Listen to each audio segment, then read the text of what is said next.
বন্ধু তো ঠিকই বলেছে, এই সব সম্পত্তির মালিক হতে গেলে আমাকেই কিছু একটা করতে হবে। কিছু একটা করতেই হবে তোকে প্রীতম, এবার কিছু করতেই হবে। এই দে তোর বাবার জমি, ওই মাথা থেকে এই মাথা পর্যন্ত, এই সাইডটা পুরোটা দেখছিস কি না, এই দিক দিয়ে ওই একবারে ওই কোনা চলে যাবে, ঠিক আছে? এই পুরোটাই তোর বাবার জমি। বাবা বাবা বাবা, কি হয়েছে বাবা? এসে ইসে খেয়েছো, ওষুধ খেয়েছো বাবা? হ্যাঁ আমি ওষুধ খেয়েছি। এসে পাহাড় টিপে দেবো বাবা? হ্যাঁ না। বাবা, কি হয়েছে বাবা? না হ্যাঁ কিছু হয়নি। উঠো উঠো উঠো উঠো বাবা, উঠো। কখন এলি? এই তো বাবা, এখনই এলাম বাবা। নেশা খেয়েছো তো? হ্যাঁ ওই সারাদিন তো কাজ কাম করে হ্যাঁ, একটু বস আমার পাশে বস। হ্যাঁ। তুই একমাত্র আমার ভালো ছেলে যে তুই আমার সব খবর রাখিস। তোর মতন যদি একটু বড়টা ভালো হতো তাহলে আমার জীবনটা একটু ধন্য হয়ে যেত। কাশিটাও বেড়েছে।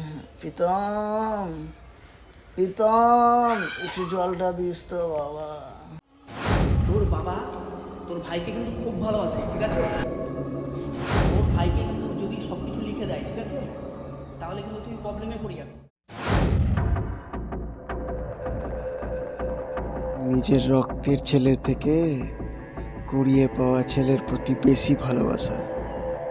আমি খারাপ না, আমি সত্যি খুব খারাপ, কিন্তু তো কেউ জানবে না।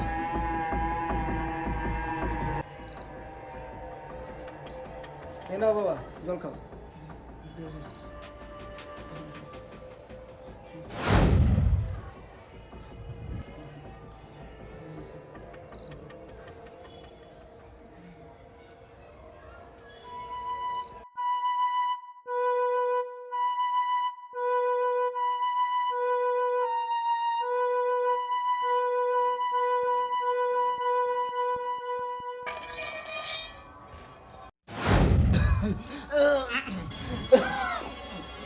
কি হবে কি খাওয়াবি?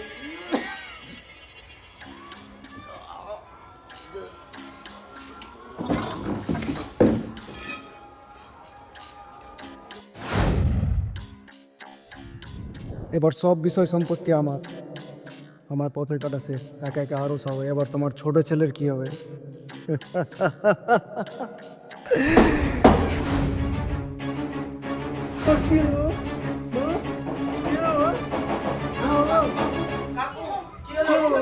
কি হলো রে, কি হয়েছে?